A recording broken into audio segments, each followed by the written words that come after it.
और मैं हूँ आपके साथ ज्योति कनौजिया। आइए रुक करते हैं खबरों की ओर। रक्षा मंत्री राजनाथ सिंह ने लखनऊ में मीडिया को संबोधित करते हुए कहा कि यह केंद्र की मोदी सरकार के प्रयासों का ही परिणाम है कि आज जब भारत में कोविड का संकट गहरा रहा है तो भारत की मदद करने के लिए दुनिया भर के देश आगे आ रहे हैं। उन्होंने कहा कि प्रधानमंत्री नरेंद्र मोदी ने कोविड को एक चुनौती की तरह लिया है और इसे नियंत्रित करने के लिए हर संभव प्रयास किया जा रहा है। रक्षा मंत्री राजनाथ सिंह ने मंगलवार को लखनऊ में HAL की मदद से तैयार किए गए 255 बेड के अस्पताल और DRDO की मदद से तैयार किए गए 550 बेड के अस्पताल का निरीक्षण किया। इस मौके पर उनके साथ मुख्यमंत्री योगी आदित्यनाथ भी थे।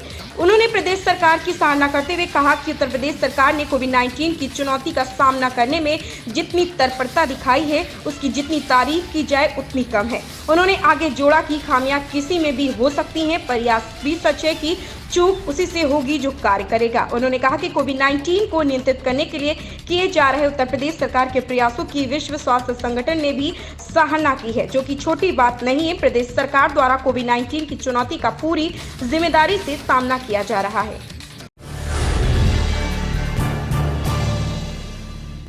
बिजनौर के गांव धौकनपुर में चाचा भतीजे की हत्या के मामले में सनसनीखेज खुलासा हुआ।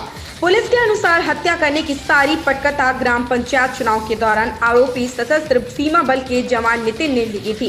1 माह से ज्यादा समय तक वह गांव में रहा और हत्या का ताना बाना बुनता रहा। नितिन का मकसद अपने पिता की हत्या का बदला लेना था। इसी कारण से वह गांव आया था। हत्या के लिए उसने अपने दोनों भाइयों को पहले ही तैयार कर लिया था। कोरोना के मरीजों को ब्लैक फंगस संक्रमण का खतरा भी घेर रहा है। यह संक्रमण महाराष्ट्र, गुजरात के कुछ जिलों के बाद मेरठ में भी देखने को मिला। मुजफ्फरनगर और बिजनौर के 2 मरीज न्यूटीमा अस्पताल में भर्ती हैं, जिन्हें ब्लैक फंगस की बीमारी हो गई है। दोनों कोविड पेशेंट हैं और उनका इलाज चल रहा है। उत्तर प्रदेश के कानपुर जिले के शिवली के रहने वाली उषा ओमर की इलाज न मिलने से मौत हो गई। पति मंगलाचरण ओमर ने बताया कि पत्नी को सांस लेने में तकलीफ थी। स्वास्थ्य मंत्रालय के निर्देश के बाद भी अस्पताल वाले बगैर कोविड रिपोर्ट के मरीज को भर्ती नहीं कर रहे हैं। इलाज के अभाव में मरीजों की मौत हो जा रही है।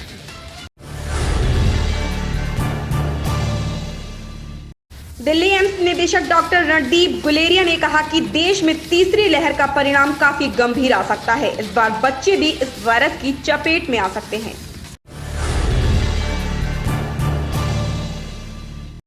दिल्ली के मुख्यमंत्री अरविंद केजरीवाल ने मंगलवार को डिजिटल प्रेस ब्रीफिंग की है। इस दौरान उन्होंने कहा कि 3 लाख से ज्यादा लोगों को रोज वैक्सीन देंगे। साथ ही उन्होंने कहा कि वैक्सीन बनाने का फार्मूला सार्वजनिक हो और सभी कंपनी को मिले।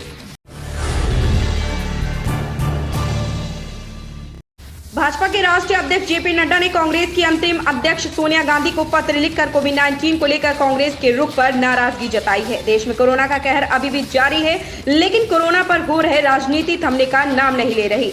सोमवार को सोनिया गांधी की ओर से की गई पार्टी कार्य समिति की बैठक को लेकर आज भारतीय जनता पार्टी के राष्ट्रीय अध्यक्ष JP नड्डा ने उन्हें एक पत्र लिखा है और राजनीति न करने की सलाह दी है।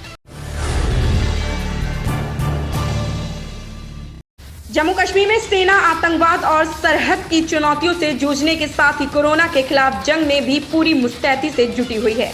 संकट की इस स्थिति में दुर्गम पहाड़ियों पर आवाम की मदद के लिए पहली बार सेना ने खैरियत पेट्रोल टीम का गठन किया है। राजधानी लखनऊ में कोरोना से जान गंवाने वाली थाईलैंड की युवती पिया थिडा के मामले में चौंकाने वाले तथ्य सामने आए हैं। पुलिस की जांच में पता चला है कि वह लखनऊ में पिछले कई सालों से आती जाती रही है और विविध खंड इलाके में स्थित O2 स्पा सेंटर में बतौर फिजियोथेरेपिस्ट काम कर रही थी। खुद को थाई युवती का गाइड बताने वाला सलमान ही इस सेंटर का मैनेजर है। उसने पुलिस की पूछताछ में कई राज उगले हैं। यह सेंटर एक बिल्डर का है जो इस समय छत्तीसगढ़ के रायपुर में रह रहा है। पुलिस ने स्पा सेंटर के सभी दस्तावेज व CCTV फुटेज अपने कब्जे में ले लिया है। कोरोना का कहर पूरे देश में अपने चरम पर है। इस खौफनाक महामारी का असर इंसान के स्वास्थ्य के साथ साथ आपसी रिश्तों, नातों और इंसानियत पर भी हद से ज्यादा पड़ा है। हाल ही में कोलकाता में एक बच्चा कोरोना संक्रमित हुआ तो पिता उसे स्टेशन पर छोड़कर चला गया।